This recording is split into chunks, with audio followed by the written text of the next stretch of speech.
Hey guys, thank you for tuning in to ChannelBK. My name is Brian. We are here with another list, top 50 albums of 2018. I'm going to tell you guys right now, the fact that I did this list early and it has sort of been shaken and shifted and all of that so freaking much. I'm going to tell you right now, guys, it's ridiculous how I was able to get a hold on this. And honestly, I feel like this list is going to still change up after this video comes out.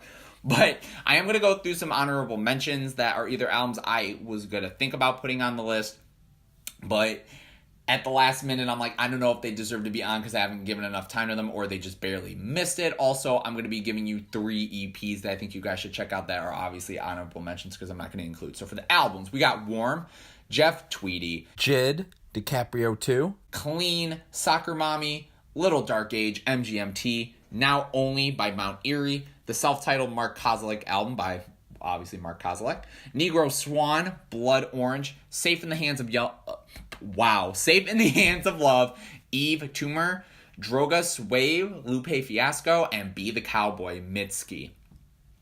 So without further ado, let's get to the honorable mentions, which is William Ryan Key with the 13 EP and the Virtue EP.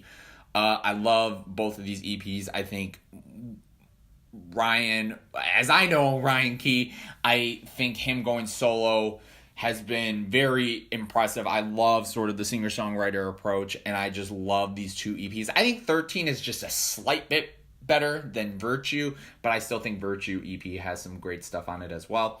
And When the Bird Sees the Solid Ground EP by The Tallest Man on Earth. Again, I did say in the singles review, or the singles list, excuse me, yes, I wish that we got an album, but you know, the EP sufficed, and I think it was great. So without further ado, obviously if certain things are said wrong, I freaking apologize, okay? This list took forever. My mind's everywhere. Deal with it. Hope you guys like it. At 50, we got Ordinary Corrupt Human Love, Deafheaven. 49, we got Bottle It In by singer-songwriter Kurt Vile. At 48, we got Love in the Time of Email, Antarctigo Vespucci. Literally, I'm having a tongue twister saying that, but it's a great album. At 47, we have KTSE, Teyana Taylor. At 46, we have the stoner metal album, The Sciences by Sleep, The Return of Sleep. 45, we got Isolation, Kali Uchis. Once again, hopefully, I'm pretty sure that's how you say your name, guys, on the internet. 44, we have the epic jazz album and second album by Kamasi Washington, Heaven and Earth. At 43, we have the Black Panther soundtrack, Black Panther, the album by Kendrick Lamar and various artists. At 42, we got Virtue, The Voids, Julian Casablancas side project. At 41, we have the experimental hip-hop album Veteran by JPEG Mafia. And at 40, we have the pop album by pop superstar Ariana Grande, Sweetener by Ariana Grande. At 39, we have a different kind of pop album, an experimental pop album, Dirty Computer by Janelle Monáe. And at 38, we have the follow-up album to last year's pure comedy, God's Favorite Customer by Father John Misty. A little bit of a smaller, more subdued album. 37, we got You're the Snitch, Death Grips, The Return of Death Grips. 36, we got an album that came out like the first of the year, Post, Jeff Rosenstock. 35, we got the return of dream pop duo Beach House with 7. And at 34, we got Double Negative by Low. At 33, we got For My Crimes, Marissa Nadler. And at 32, we got the return of Hop Along with Bark Your Head Off Dog, some great indie rock. At 31, we got another Mark Kozelek outfit, Sun Kill Moon with This Is My Dinner. And at 30, we have the rap album the rapper of Mick Jenkins, the album of Pieces of a Man. At 29, we have You Won't Get What You Want, Daughters. And at 28, we have the music for the Luca Guadagnino film, Suspiria by Tom York. And at number 27, we have the rap, rock, sort of indie rock, pop rock outfit, 21 Pilots with Trench. And at 26, we have Swimming by Mac Miller. Yes, on first listen, I really did like it. It's not because he passed away, but it is a shame. Rest in peace to you, Mac. You made a very, very good album. I felt your pain, and it's sad to see you go. At 25 now, we got Paraffin, Arm & Hammer. So I'm going to say this. The Billy Woods album from last year, I really liked. I really did. It obviously wasn't as high up on my list, or I don't know if it made my list last year. I'll have to check.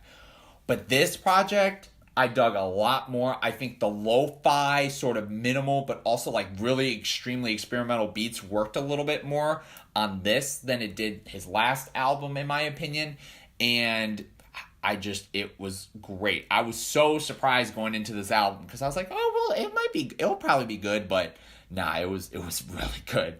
At number 24, we have an album that sort of was all over the place in terms of people liking it or disliking it. That is Ye by Kanye West. I honestly feel like the fact that people don't like this album, I find it surprising, not because, if I'm like a dick rider of Kanye or whatever. I think this was his most personal album. I really liked it. I thought the minimalist approach of it was good, and I liked a lot of the topics. Personally, for myself, I loved sort of where he was going with it, and I feel like, in my opinion, even though I still like Yeezus and Pablo, I definitely think for certain reasons this is his best album since Dark Fantasy, in my opinion, but that's just me. I think it's great. Ye's awesome. So, the album. Kanye, on the other hand, lately he's been all over the place. 23, Ruins, First Aid Kit. Just some great, like, pop, rock, Americana rock, bluesy sort of stuff. I love just the songwriting on here. I've never really listened to First Aid Kit until this album, but I just enjoyed the hell out of it. It was great. 22, we have a recently released album, A Brief Inquiry into Online Relationships in 1975. Look, I don't think it's as brilliant as everyone says it is. There are some spots where I'm like, it's okay. But honestly, from the singles and from some of the deep cuts on here, like Be My Mistake, Inside Your Mind, It's Not Living If It's Not With You. Like, I loved a lot of those songs. And I definitely think, for the most part, Maddie and the group pulled off what they wanted on here. I think it's fabulous, and it was definitely a really great listen, and I think it was the first time I really got captured with a full 1975 project. At 21, we got El Mal Querer. I cannot believe being out of Spanish this long is screwing me up. El Mal Querer, Rosalia. I'm sorry for pronouncing the N wrong. I don't know what's up. But you know what? It's on the list because guess what? It's freaking great. It's flamenco music, but it's also like big and grand and dark, and just the storytelling on it. Again, please listen to this record. Get the lyrics up. It is a very up and down roller coaster. It's fun. It's sad. It's just a beautiful album. Her vocals are great. Her songwriting, though, if you look at the translation, it's some of the best songwriting I've seen in a while. Like, it's brilliant, in my opinion. 20, we got Bad Witch, 9 Inch Nails, the apparent EP, which turned into an album. Very dark, very sinister for the group. I know Trent's sort of been on a very throwback phase recently with a lot of the sounds and stuff. And this album is short, sweet, to the point, and I think where it goes all over here is definitely, it's not one note. It does have a central feel, but it kind of goes in some very interesting directions instrumentally, and I think it's a great record. At 19, we got You're Not Alone, Andrew WK. Honestly, this tugged at the heartstrings. His solo sort of speaking pieces and the other songs, there's a lot of partying on here. It's a lot of partying. We all know when it's Andrew WK, it can't be an album of his without something about partying, and guess what? We get that on this record. And it's great. I think it's great sort of power rock. At 18, we got Mirror Master, Young the Giant. Look, I feel like a lot of people were disappointed in this album. I understand. But I still think, next to Home of the Strange, this is probably one of their better releases. I still go back to this album. I agree. It's definitely poppier. It's not as interesting, I think, for certain things as Home of the Strange, but I still think the songwriting's pretty solid. I still like a lot of the instrumentals on here. I think it still sounds good. I think the second half brings out a little bit more of the interesting sort of funkiness or really big, grand songs. Unlike the first half, which I feel like the first half is maybe a little bit more subdued, sort of poppy sort of sounds. But honestly, I still think it was really good. At 17, we got Taboo, Denzel Curry. First time listening to the record, I definitely was like, it's good, but I didn't necessarily jump up like crazy about it until second listen. And I love the way he breaks down the album into 3 parts. It's so diverse and dark and interesting and hype, and all the features on here did their thing, and he just making such a big wave and a great wave for himself in rap. At 16, we got Boarding House Reach, Jack White. I am going to be low-key honest with you guys, or high-key, actually. I hated this album first listen. There's only a few things about it that I liked. I will say, I still don't like the first 2 songs, but once Corporation hits, oh my God, this album is fucking awesome. I don't know what was going on. That second listen through, it was something else. It's so weird and so experimental for Jack White, and for him to sort of branch off and do this. And there's still hints of Jack White in here, but man, this album is just so cool and so dope. And I just love the experimentation he does on here with everything. And I just love this record. It's definitely one of the highlights of rock music this year, honestly. At 15, we got another sort of late-ish release, with some rap songs by Earl Sweatshirt. Again, this album's not for everybody, but I feel like if you take time to sort of sit down, appreciate it, and also really listen to Earl, I think it's amazing. The beats are experimental, they're avant-garde, there's like jazz, like some jazziness to it, they're dark. Again, like, I feel like his last album I liked, I didn't love, I was sort of on the fence with it, and I've grown to like it a little bit more, but I feel like this is his best album, even more than Doris. It's so weird to see his trajectory and Tyler's, like, to see where they both have gone. It's fascinating, but I love this album, and it's a very short listen to get through and to constantly listen to, so it's great. And I just, I'm hoping Earl's okay, because it's a very deep album, and I hope everything's going well. This record is great. 14, an album or a group I thought I would never see on this list, and that is Twin Fantasy, Face to Face by Car Seat Headrest.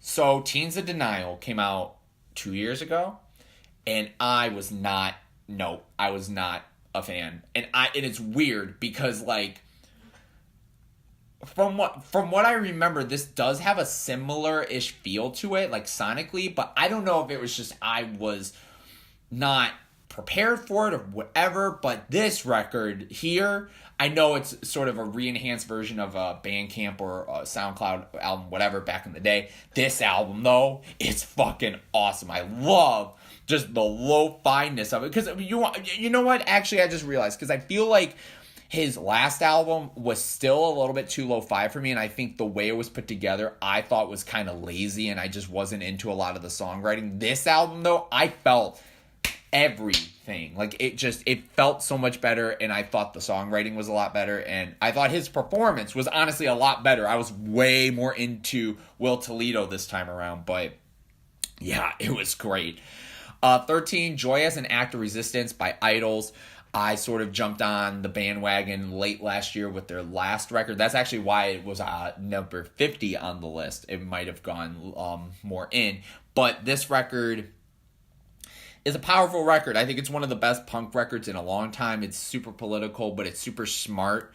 It's deep and emotional, but it's fun and energetic, and it's heavy, and there's just a lot of different moods on here. And again, there's a lot of kind of like twee little kind of wink wink moments on here too, but I just think it's a really, really well put together political punk record, and I just love it. 12, we got Bloom by Troye Sivan. Again, another artist that, like, I mean, I don't hate Troye Sivan. Like, I'm not like, I never really had a bad experience with him, but when I listened to this record, I was kind of excited, and I loved it. The emotion on here, the songwriting, I just really, really dug it. It was something that I wasn't expecting. And again, it's such a cool transition for him to sort of be like, that kind of YouTube-y / kind of like young like pop kind of guy. Something, you know, like Ariana Grande or something, right? Obviously being on the list too. But I just really dug this album. Like I'm into a lot of the songs on here, like Bloom, My. Postcard though, that's my shit. Love that song. 11 is a very interesting album though, before we go into the top 10, because it was going to be my 10 as sort of like a sort of a mention, because it's an album I don't really go back to, but I still think it's impressive, and that is Death in Haiti by Felix Bloom. This album is so unique because it's basically like 40 to 50 minutes of movements, of skits, of spoken word, of on the street audio, and it's heavy as shit. I was like literally, I don't think I've ever cried. Like, I mean, I got emotional listening to songs or records. This is probably the first time I've literally sat and like cried at certain things just to hear like the screams in the background. But the instrumentation, I think it's great. I think it's raw. It is probably the most unique record and album I've ever listened to in my life. And I think it's an experiment well done. But again, it's kind of like the with last year with Mount Eerie, or even this year maybe with Mount Eerie too. It's not a record I really go back to, but I think it's still impressive and great. But we're in the top 10 now. And at number 10, we got a late edition of Lush, Snail Mail. Holy shit. Look, I love this record. I don't necessarily think it's this all-abiding like change in sort of the alternative or indie rock genre, but I love the songwriting on here. The fact that like this album keeps my attention this whole time, and a lot of the songs are like nearly 5 minutes. Heat Wave is great. Pristine is obviously really good. Let's Find It Out. God, like, I love this album, and it's emotional, and it's just, I love her performance on it, and just, it's just so well put together. That's the thing. It's just so well put together, and I love it. 9 is an anticipated, or a longly anticipated album for me, and that is Birthplace by Novo Amor. Obviously, if you watch my singles video, this is an artist I'm glad I came across, and his debut album was so great. Again, like, if you guys are kind of into the Bon Iver sort of area of things, that was sort of my first connection. But again, I think they're both incredible artists, and I love his vocals. They're just so dreamlike and just hauntingly beautiful. And this album, content-wise, was really interesting too, and I loved it, and it definitely has a very fun, unique feel in terms of the instrumentation, but it definitely pulls you in the whole time. 8, Daytona, Pusha T. Holy shit, what a return. This album, here's the thing.